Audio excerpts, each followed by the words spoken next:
ਸਤਨਾਮ ਸ੍ਰੀ ਵਾਹਿਗੁਰੂ ਜੀ। ਇੱਕ ਵਾਰ ਇੱਕ ਸਰੋਵਰ ਦੇ ਕਿਨਾਰੇ ਇੱਕ ਮਹਾਤਮਾ ਬੈਠ ਕੇ ਉਪਦੇਸ਼ ਕਰ ਰਹੇ ਸਨ। ਸ਼ਾਮ ਦਾ ਵੇਲਾ ਅਤੇ ਬਸੰਤ ਰੁੱਤ ਦੇ ਦਿਨ ਸਨ। ਜਗਿਆਸੂ ਉਹਨਾਂ ਦੇ ਚੌਗਿਰਦੇ ਬੈਠੇ ਹੋਏ ਗਿਆਨ ਸੁਣ ਰਹੇ ਸਨ। ਸਭ ਨਾਲ ਵਾਰਤਾ ਇਹ ਚੱਲ ਰਹੀ ਸੀ ਕਿ ਗ੍ਰਹਸਥ ਵਿੱਚ ਰਹਿੰਦੀ ਹੋਈ ਇੱਕ ਪਤੀਬ੍ਰਤਾ ਇਸਤਰੀ ਵੀ ਭਗਤ ਨਿਆਈ ਹੈ। ਜਿਵੇਂ ਉਹ ਇਸਤਰੀ ਸਭ ਸੁੱਖਾਂ ਦਾ ਤਿਆਗ ਕਰਕੇ ਆਪਣੇ ਪਤੀ ਪਰਮੇਸ਼ਵਰ ਦੀ ਸੇਵਾ ਕਰੀ ਜਾਂਦੀ ਹੈ। ਜੋ ਕੁਝ ਪਤੀ ਖਾਣ ਜਾਂ ਪਹਿਨਣ ਵਾਸਤੇ ਦਿੰਦਾ ਹੈ ਉਸੇ ਨੂੰ ਖਾ ਪਹਿਨ ਕੇ ਸ਼ੁਕਰ ਗੁਜ਼ਾਰਦੀ ਹੈ। ਦੂਜਿਆਂ ਦੀਆਂ ਦੌਲਤਾਂ ਅਤੇ ਖੁਸ਼ੀਆਂ ਦੇਖ ਕੇ ਮਨ ਨੂੰ ਨਹੀਂ ਡਲਾਉਂਦੀ। ਉਹ ਭਗਵਾਨ ਦੇ ਦਰਬਾਰ ਵਿੱਚ ਪ੍ਰਵਾਨ ਹੁੰਦੀ ਹੈ ਅਤੇ ਜਗਿਆਸੂ ਜਾਂ ਭਗਤ ਲੋਕ ਦਸਾਂ ਇੰਦਰੀਆਂ ਨੂੰ ਕਾਬੂ ਰੱਖ ਕੇ ਸੰਜਮ ਵਿੱਚ ਜੀਵਨ ਬਿਤਾਉਂਦੇ ਹੋਏ ਪਰਮਾਤਮਾ ਪਤੀ ਨੂੰ ਖੁਸ਼ ਰੱਖਦੇ ਹਨ। ਪਰਮਾਤਮਾ ਦਾ ਸਿਮਰਨ ਕਰਦੇ ਅਤੇ ਉਹਦੇ ਭਾਣੇ ਅਤੇ ਹੁਕਮ ਅੰਦਰ ਰਹਿੰਦੇ ਹਨ। ਉਹਨਾਂ ਨੂੰ ਪਤੀ ਪਰਮਾਤਮਾ ਬਹੁਤ ਚੰਗਾ ਜਾਣਦਾ ਹੈ। ਉਹ ਇੱਥੇ ਸੁਖੀ ਅਤੇ ਅੱਗੇ ਸਤਕਾਰ ਪਾਉਂਦੇ ਹਨ। ਜਗਤ ਦੇ ਮਹਾਨ ਰੋਗ ਕਾਮ, ਕ੍ਰੋਧ, ਲਾਲਚ, ਹੰਕਾਰ, ਈਰਖਾ, ਵੈਰ, ਵਿਰੋਧ ਆਦ ਉਸ ਦੇ ਤਨ ਮਨ ਨੂੰ ਰੋਗੀ ਨਹੀਂ ਕਰਦੇ। ਇਹ ਜੀਵਨ ਚਾਰ ਦਿਹਾੜੇ ਹੈ। ਜਿਵੇਂ ਰੁੱਤਾਂ, ਥਿਤਾਂ ਅਤੇ ਮਸਿਆ ਪੁੰਨਿਆ ਦੀਆਂ ਰਾਤਾਂ ਬਦਲਦੀਆਂ ਰਹਿੰਦੀਆਂ ਹਨ, ਤਿਵੇਂ ਜੀਵਨ ਦੀਆਂ ਹਾਲਤਾਂ ਬਦਲਦੀਆਂ ਨੇ। ਸਮਾਂ ਦੌੜਿਆ ਜਾਂਦਾ ਹੈ। ਉਹ ਕਿਸੇ ਦੀ ਉਡੀਕ ਨਹੀਂ ਕਰਦਾ। ਜੋ ਕੱਲ ਕਰਨਾ ਹੈ ਉਸ ਨੂੰ ਅੱਜ ਕਰਨਾ ਹੀ ਯੋਗ ਹੈ। ਜਦੋਂ ਮਹਾਤਮਾ ਇਹ ਉਪਦੇਸ਼ ਕਰ ਰਹੇ ਸਨ ਤਾਂ ਸਬਬ ਨਾਲ ਉਸ ਸ਼ਹਿਰ ਦੀ ਪ੍ਰਸਿੱਧ ਵੇਸਵਾ ਪਿੰਗਲਾ ਉਸੇ ਰਾਹੇ ਤੋਂ ਨਿਕਲੀ। ਛੋਟੀ ਉਮਰੇ ਹੀ ਗਾਉਣਾ ਸ਼ੁਰੂ ਕਰ ਦਿੱਤਾ ਸੀ। ਨੱਚਣ ਲੱਗ ਪਈ ਸੀ। ਗਾਉਣ ਵਾਸਤੇ ਉਸ ਦਾ ਗਲਾ ਬਹੁਤ ਰਸੀਲਾ ਸੀ। ਉਸ ਨੇ ਬਹੁਤ ਪਾਪ ਕੀਤੇ ਸਨ। ਉਸ ਵੇਲੇ ਉਹ ਇੱਕ ਅਮੀਰ ਮਿੱਤਰ ਦੇ ਘਰੋਂ ਆ ਰਹੀ ਸੀ ਅਤੇ ਮਹਾਤਮਾ ਦੇ ਸਤ ਸੰਗ ਕੋਲ ਆ ਕੇ ਖਲੋ ਗਈ।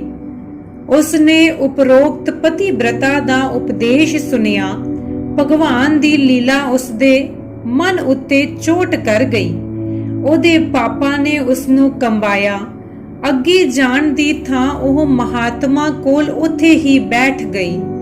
ਦੋਵੇਂ ਹੱਥ ਜੋੜ ਕੇ ਉਸਨੇ ਬੇਨਤੀ ਕੀਤੀ, ਮਹਾਪੁਰਖੋ, ਮੈਂ ਇੱਕ ਵੇਸਵਾ ਹਾਂ। ਗਲਤ ਢੰਗ ਨਾਲ ਦੌਲਤ ਕਮਾਉਂਦੀ ਹਾਂ। ਮੈਨੂੰ ਇਹ ਦੱਸੋ ਕਿ ਮੇਰਾ ਉਧਾਰ ਕਿਵੇਂ ਹੋਵੇਗਾ, ਕਿਉਂਕਿ ਮੇਰਾ ਕੋਈ ਪਤੀ ਨਹੀਂ ਹੈ। ਮਹਾਤਮਾ ਸੋਚੀ ਪੈ ਗਏ। ਅਨੁਭਵੀ ਗਿਆਨ ਨਾਲ ਉਹਨਾਂ ਨੇ ਪਿੰਗਲਾ ਦੇ ਬੀਤੇ ਅਤੇ ਭਵਿੱਖਤ ਜੀਵਨ ਉੱਤੇ ਝਾਤ ਮਾਰੀ। ਪਿੰਗਲਾ ਦੇ ਦਿਲ ਦੀ ਤਸਵੀਰ ਨੂੰ ਦੇਖਿਆ। ਮਹਾਤਮਾ ਨੇ ਸੋਚ ਕੇ ਆਖਿਆ, ਦੇਵੀ, ਤੇਰਾ ਭਲਾ ਹੋਵੇਗਾ, ਜ਼ਰੂਰ ਹੋਵੇਗਾ, ਪਰ ਤੈਨੂੰ ਇੱਕ ਕਠਨ ਤਪੱਸਿਆ ਕਰਨੀ ਪਵੇਗੀ। ਪਿੰਗਲਾ ਨੇ ਕਿਹਾ, ਉਹ ਕਿਹੜੀ ਤਪੱਸਿਆ ਹੈ ਮਹਾਪੁਰਖੋ? ਮਹਾਤਮਾ ਨੇ ਕਿਹਾ ਕਿ ਤਰਕਾਲਾਂ ਨੂੰ ਜੋ ਕੋਈ ਮਰਦ ਤੇਰੀ ਬੈਠਕ ਤੇ ਪਹਿਲਾਂ ਆ ਜਾਵੇ ਉਸ ਨੂੰ ਤੂੰ ਪਤੀ ਸਮਝ ਕੇ ਸੇਵਾ ਕਰਿਆ ਕਰ। ਉਸ ਰਾਤ ਹੋਰ ਕਿਸੇ ਦੂਸਰੇ ਆਦਮੀ ਨਾਲ ਬਾਤ ਨਾ ਕਰੀ, ਭਾਵੇਂ ਉਹ ਪਾਤਸ਼ਾਹ ਹੀ ਕਿਉਂ ਨਾ ਹੋਵੇ। ਜੇ ਤੂੰ ਇਹ ਪ੍ਰਣ ਨਿਭਾ ਲਿਆ ਤਾਂ ਤੇਰੇ ਪਾਪ ਖੰਡਨ ਹੋ ਜਾਣਗੇ। ਇੱਕ ਸਮਾਂ ਆਏਗਾ ਜਦੋਂ ਭਗਵਾਨ ਤੇਰੇ ਉੱਤੇ ਮਿਹਰ ਕਰੇਗਾ। ਪਿੰਗਲਾ ਨੇ ਵਚਨ ਮੰਨ ਕੇ ਮਹਾਤਮਾ ਦੇ ਚਰਨਾਂ ਉੱਤੇ ਮੱਥਾ ਟੇਕਿਆ ਅਤੇ ਆਪਣੀ ਬੈਠਕ ਵਿੱਚ ਆ ਗਈ। ਆ ਕੇ ਇਸ਼ਨਾਨ ਕੀਤਾ, ਲੀੜੇ ਨਵੇਂ ਅਤੇ ਕੋਰੇ ਪਾ ਲਏ। ਉਸ ਕੋਲ 2 ਦਾਸੀਆਂ ਸਨ। ਉਹਨਾਂ ਨੂੰ ਆਖਿਆ, ਦੇਖੋ, ਅੱਜ ਤੋਂ ਨੌਕਰੀ ਤੋਂ ਜਵਾਬ ਹੈ। ਕਿਸੇ ਹੋਰ ਥਾਂ ਜਾ ਕੇ ਨੌਕਰੀ ਕਰ ਲਵੋ। ਦਾਸੀਆਂ ਨੇ ਹੈਰਾਨ ਹੋ ਕੇ ਪੁੱਛਿਆ, ਬਾਈ ਜੀ, ਅਸਾਂ ਦੀ ਲੋੜ ਕਿਉਂ ਨਹੀਂ? ਅਸੀਂ ਕੀ ਭੁੱਲ ਕੀਤੀ ਹੈ? ਪਿੰਗਲਾ ਨੇ ਉਹਨਾਂ ਨੂੰ ਉੱਤਰ ਦਿੱਤਾ, ਤੁਸਾਂ ਕੋਈ ਭੁੱਲ ਨਹੀਂ ਕੀਤੀ। ਮੈਂ ਇਸ ਪੇਸ਼ੇ ਨੂੰ ਹੁਣ ਨਹੀਂ ਕਰਨਾ। ਮੈਨੂੰ ਦਾਸੀਆਂ ਦੀ ਲੋੜ ਨਹੀਂ। ਹੁਣ ਬਹੁਤੀ ਕਮਾਈ ਨਹੀਂ ਆਵੇਗੀ ਜਿਸ ਨਾਲ ਮੈਂ ਤੁਹਾਨੂੰ ਤਨਖਾਹ ਦੇ ਸਕਾਂ। ਤੁਸੀਂ ਇੱਥੋਂ ਚਲੀਆਂ ਜਾਓ। ਪਿੰਗਲਾ ਨੇ ਪੱਕਾ ਫੈਸਲਾ ਕਰ ਲਿਆ ਕਿ ਜਿਹੜਾ ਆਦਮੀ ਪਹਿਲਾਂ ਆਏਗਾ ਉਸ ਨੂੰ ਹੀ ਪਤੀ ਸਮਝ ਕੇ ਉਸ ਦੀ ਸੇਵਾ ਕਰਿਆ ਕਰੇਗੀ। ਇਸ ਤਰ੍ਹਾਂ ਹਰ ਰੋਜ਼ ਦਾ ਨਿਯਮ ਬਣਾ ਲਿਆ। ਇਸ ਨਿਯਮ ਨੂੰ ਪਾਲਨ ਕਰਦੇ ਹੋਏ ਉਸ ਨੂੰ 12 ਸਾਲ ਲੰਘ ਗਏ। ਇੱਕ ਦਿਨ ਵਿਸ਼ਨੂੰ ਭਗਵਾਨ ਪਿੰਗਲਾ ਦਾ ਇਮਤਿਹਾਨ ਲੈਣ ਵਾਸਤੇ ਆ ਗਏ। ਵਿਸ਼ਨੂੰ ਜੀ ਨੇ ਬੁੱਢੇ ਬ੍ਰਾਹਮਣ ਦਾ ਰੂਪ ਧਾਰਨ ਕਰ ਲਿਆ। ਤਕਾਲਾ ਹੁੰਦੇ ਸਾਰ ਹੀ ਪਿੰਗਲਾ ਦੀ ਬੈਠਕ ਦੀਆਂ ਪੌੜੀਆਂ ਜਾ ਚੜੇ। ਪਿੰਗਲਾ ਨੇ ਜੀ ਆਇਆਂ ਨੂੰ ਆਖਿਆ, ਗਰਮ ਪਾਣੀ ਨਾਲ ਚਰਨ ਧੁਆਏ, ਪੈਰ ਘੁੱਟੇ, ਜਲ ਪਾਣੀ ਅਤੇ ਭੋਜਨ ਛਕਣ ਵਾਸਤੇ ਪ੍ਰਾਰਥਨਾ ਕੀਤੀ। ਪਰ ਬ੍ਰਾਹਮਣ ਨੇ ਕਿਹਾ, ਕੋਈ ਤ੍ਰਿਸ਼ਨਾ ਨਹੀਂ।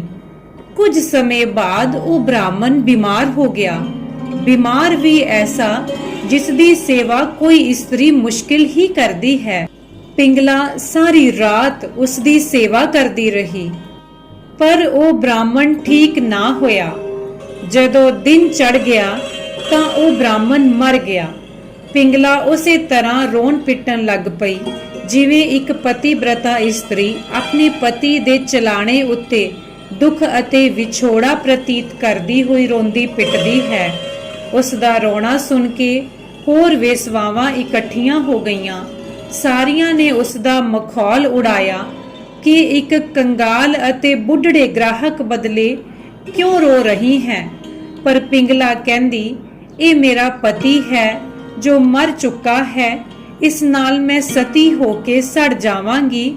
ਮੈਂ ਵੀ ਇਸੇ ਦੇ ਨਾਲ ਮਰ ਜਾਵਾਂਗੀ। ਮਰੇ ਬ੍ਰਾਹਮਣ ਦੀ ਚਿਖਾ ਚਿਣ ਲਈ। ਲੋਕ ਹੈਰਾਨ ਸਨ। ਸੱਚਮੁੱਚ ਪਿੰਗਲਾ ਹਾਰ ਸ਼ਿੰਗਾਰ ਲਗਾ ਕੇ ਸੜਨ ਮਰਨ ਵਾਸਤੇ ਤਿਆਰ ਹੋ ਗਈ। ਉਸ ਦੇ ਜਾਣ ਪਛਾਣ ਵਾਲਿਆਂ ਨੇ ਉਸ ਨੂੰ ਬਹੁਤ ਰੋਕਣ ਦੀ ਕੋਸ਼ਿਸ਼ ਕੀਤੀ, ਪਰ ਉਸਨੇ ਹੱਥ ਨਹੀਂ ਛੱਡਿਆ। ਵਿਸ਼ਨੂੰ ਜੀ ਨੇ ਜਾ ਦੇਖਿਆ ਕਿ ਉਹ ਹੱਥ ਨਹੀਂ ਛੱਡਦੀ, ਜ਼ਰੂਰ ਸੜ ਮਰੇਗੀ, ਤਾਂ ਬ੍ਰਾਹਮਣ ਰੂਪ ਵਿਸ਼ਨੂੰ ਜੀ ਚਿਖਾ ਤੋਂ ਉੱਠ ਕੇ ਬੈਠ ਗਏ। ਆਪਣਾ ਅਸਲੀ ਰੂਪ ਧਾਰਨ ਕਰਕੇ ਪਿੰਗਲਾ ਨੂੰ ਦਰਸ਼ਨ ਦਿੱਤੇ ਅਤੇ ਆਖਣ ਲੱਗੇ, ਜੋ ਕੁਝ ਮੰਗਣਾ ਹੈ ਮੰਗ ਲੈ। ਪਿੰਗਲਾ ਨੇ ਨਿਮਰਤਾ ਨਾਲ ਆਖਿਆ, हे ਪ੍ਰਭੂ, हे ਪਤੀ ਪਰਮੇਸ਼ਵਰ, ਜਦੋਂ ਆਪ ਮੇਰੇ ਪਤੀ ਬਣ ਗਏ ਤਾਂ ਹੋਰ ਮੈਂ ਕੀ ਮੰਗਾ। ਮੈਨੂੰ ਕਿਸੇ ਵਰ ਦੀ ਇੱਛਾ ਨਹੀਂ ਹੈ। ਮੈਨੂੰ ਚਰਨਾਂ ਵਿੱਚ ਰੱਖ ਲਵੋ। ਮੈਂ ਪਾਪਣ ਆਪਣਾ ਉਧਾਰ ਚਾਹੁੰਦੀ ਹਾਂ। ਤੇਰਾ ਕਲਿਆਣ ਹੋਵੇਗਾ। ਆਖ ਕੇ ਵਿਸ਼ਨੂੰ ਜੀ ਅਲੋਪ ਹੋ ਗਏ। ਪਿੰਗਲਾ ਆਪਣੇ ਘਰ ਪਰਤ ਆਈ। ਰਹਿੰਦਾ ਜੀਵਨ ਉਸਨੇ ਭਗਤੀ ਅਤੇ ਪਵਿੱਤਰਤਾ ਵਿੱਚ ਬਤੀਤ ਕੀਤਾ। ਮੰਦ ਕਰਮ ਦੇ ਨੇੜੇ ਨਾ ਗਈ। ਜਦੋਂ ਮਰੀ ਤਾਂ ਉਸਦੀ ਆਤਮਾ ਨੂੰ ਬਿਮਾਨ ਵਿੱਚ ਬਿਠਾ ਕੇ ਦੇਵਤੇ ਬੈਕੁੰਠ ਧਾਮ ਨੂੰ ਲੈ ਗਏ। ਪਿੰਗਲਾ ਤਰ ਗਈ, ਜਿਸ ਬਾਰੇ ਭਗਤ ਰਵਿਦਾਸ ਜੀ ਆਖਦੇ ਹਨ, ਅਜਾਮਲ ਪਿੰਗਲਾ ਲੁਬਤ ਕੁੰਚਰ ਗਏ ਹਰ ਕੇ ਪਾਸ।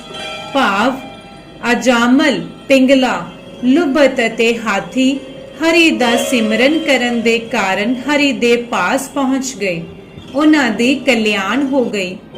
ਇਸ ਸਾਖੀ ਦਾ ਭਾਵ ਹੈ ਕਿ ਮੰਦ ਕਰਮਾਂ ਵਿੱਚ ਡੁੱਬਿਆ ਹੋਇਆ ਪੁਰਸ਼ ਵੀ ਜੇ ਕਿਸੇ ਮਹਾਪੁਰਸ਼ ਦੇ ਆਖੇ ਲੱਗ ਕੇ ਜੀਵਨ ਸੁਧਾਰ ਵੱਲ ਮੁੜੇ ਤਾਂ ਉਹਦਾ ਜੀਵਨ ਸੁਧਰ ਸਕਦਾ ਹੈ। ਮਨ ਨੂੰ ਸੰਜਮ ਦੀ ਪੱਧਰਤਾ ਉੱਤੇ ਲਿਆਉਣ ਦੀ ਲੋੜ ਹੈ। ਵਾਹਿਗੁਰੂ ਜੀ ਕਾ ਖਾਲਸਾ, ਸ੍ਰੀ ਵਾਹਿਗੁਰੂ ਜੀ ਕੀ ਫਤਿਹ। ਕਥਾ ਵਿੱਚ ਹੋਈਆਂ ਭੁੱਲਾਂ ਚੁੱਕਾਂ ਦੀ ਮੈਂ ਮਾਫੀ ਚਾਹੁੰਦੀ ਹਾਂ। ਜੇਕਰ ਤੁਹਾਡੇ ਮਨ ਨੂੰ ਇਹ ਕਥਾ ਭਾਈ ਹੋਵੇ ਤਾਂ ਚੈਨਲ ਨੂੰ ਜ਼ਰੂਰ ਸਬਸਕ੍ਰਾਈਬ ਕਰਿਏ। ਧੰਨਵਾਦ।